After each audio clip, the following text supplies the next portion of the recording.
What's going on, everybody, and welcome back to another video. Today is August 7th, and yes, I have been away for a while, but with it being August, fantasy drafts are just about 3 to 4 weekends away. We don't have that much time to get you ready for your fantasy drafts, and I may have been gone, but the kids been studying. I've been working my tail off to be ready for these videos and for the fantasy season. So I know it's been a while, but I'm back. So if you stick around, thank you.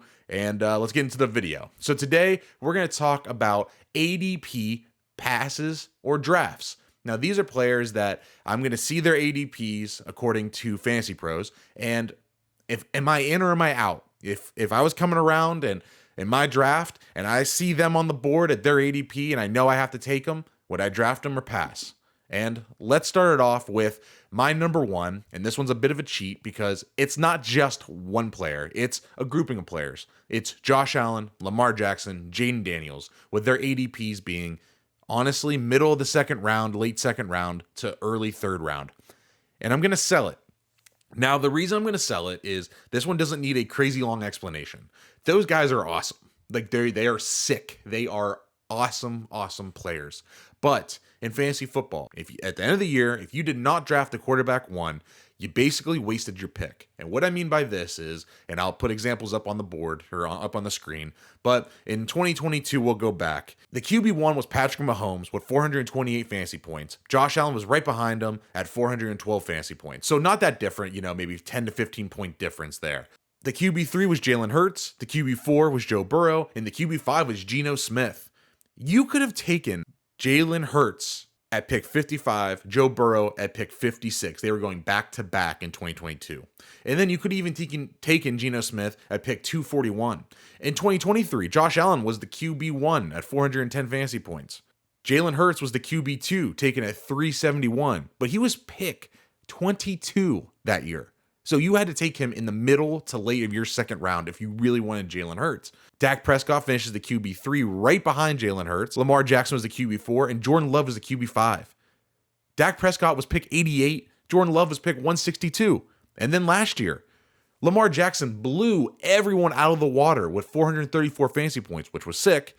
But Josh Allen, who was drafted as the QB1 at pick 23, so once again, you had to take him in your second round, was the QB2 with Joe Burrow and Baker Mayfield and Jaden Daniels all right behind them, where you could have just taken Joe Burrow at pick 71, Baker Mayfield at 158, or Jaden Daniels at pick 102. Now, obviously, if you drafted Lamar, good job, but there was a chance you didn't do it. You reached and you took Josh Allen, or you took Mahomes. You took the risk and it didn't really pan out because in the second round, if you do not take the guy who's just going to basically outscore everybody, why would you take that guy? Why would you take Josh Allen in the second round if he's just going to finish alongside guys like Joe Burrow, Baker Mayfield, Jaden Daniels, guys that you could get for free or at least in the 5th, 6th, 7th round? So to me, I just don't think that Josh Allen, Lamar Jackson, Jaden Daniels, that group that's all paired together is really worth it because you might get lucky and you might draft a QB1 this year. But if not, you're probably going to draft a QB2 or 3 where you could have just waited and took someone way later. Guys going in that later range would be Joe Burrow. It says ADP is 36 on Fantasy Pros. I don't think that's true. In any mock draft that I've done, he's been more of a 5th, 6th rounder. Jalen Hurts back to back with Joe Burrow in the mock drafts that I've done. So they're going more like 5th, 6th round. And then Patrick Mahomes, who I know hasn't been great for fantasy, but he's going at ADP 59 as the QB6 right now. So that would be the group of guys that you should be looking for if you really want to take the swing on quarterback early. Don't pass up a running back or wide receiver or even a tight end in round 2. Don't take the quarterback. Take the running back and take the shot on Burrow, Hurts, or Mahomes in rounds 5, 6. Next up on my list is a wide receiver, A.J. Brown. Wide receiver 10, ADP 21. So this guy on average, and a lot of mock drafts I see, is basically going middle of the second to late second round. And I'm smashing the buy button on this one. I love A.J. Brown. And I know that he may not have the wide receiver 1 upside, and that's why he isn't getting taken where, he should be. But, since his arrival in Philadelphia, his stats have been sick. In 2022, he was the wide receiver 5 in half PPR leagues with 255 fantasy points. In 2023, he was the wide receiver 7 with 236 fantasy points. And then in 2024, he was the wide receiver 18, but he only played 13 games, and he sat out one game at the end of the year just because it was the end of the year, and the Philly went on to win the Super Bowl, so they already in playoffs, so he didn't play. And then I believe he missed 3 or 4 games with a hamstring injury. But if you take his stats and you average him out over 17 games, he was on pace for 87 receptions, 1,400 yards, and 9 touchdowns, which is 238 fantasy points, aka the wide receiver 5 again. So you got a guy that is pretty much at his worst, a wide receiver, a back end wide receiver 1, but has, shown that he's the wide receiver 5 in 2 out of his 3 seasons. Nothing's changed in Philly either. People are worried because he has, bad games, right? They think that nobody else has bad games. Just looking at my phone really quickly, but looking at Jamar Chase last year, who was the wide receiver 1, he had some bad games. Last year, Jamar Chase had games of 9 fantasy points, 5 fantasy points, 9 fantasy points, 7 fantasy points. Now, that's only 4 games, so he obviously made up for it in the other parts of his season. But, A.J. Brown also has some really big boom games, and I don't think his bad games are 2 for 12s. They might not be awesome, but either way, you're taking this guy in your second round, and he's going behind guys that have some major questions. Where in Philly, I don't have a lot of questions. They're running back the same team. But with a lot of guys going in front of him, there's questions. Puka Nacua, right? Right now, he has an injured Matt Stafford, and Devontae Adams is there. Devontae Adams was still pretty good last year, right? He was still a proven receiver in the league. So to me, I don't really love that situation. Malik Neighbors was awesome last year for sure, but he was force-fed 1 billion targets, which to me doesn't mean it's going to regress, but it also doesn't mean that, the Giants offense was awesome last year. That wasn't a winning offense. They didn't win games. They have Russell Wilson now, Jameis Winston, Jackson Dart as their QBs. Even Tommy DeVito's, they're all there, right? No one that I would really write home about. Drake London was awesome with Michael Penix in his 3 games, balled out. But Michael Penix is now the new quarterback, so we have no idea how that's going to work out. And then Brian Thomas Jr., we have some Trevor Lawrence questions, and now Travis Hunter is there. So who knows how much that factors in. While I think all those guys are super, super awesome, if I'm in the middle of the second round and A.J. Brown falls to me, I will pray to the fantasy gods and I will smack the draft button. I'll peel the sticker off and I'll put a hole through the draft board because I'll be so happy that I got the wide receiver 5 in round 2. That's crazy to me. All right, so the next guy is going to be one of the most controversial running backs in fantasy football this year, and it's Ashton Genty is the RB6, ADP 11. Selling it. I cannot do Ashton Genty in the first round. I have no idea if Ashton Genty is going to be a good player. He could be the next Adrian Peterson, Saquon Barkley, Zeke Elliott. He could be. Or he could be the next Clyde Edwards-Helaire. He could be the next Najee Harris.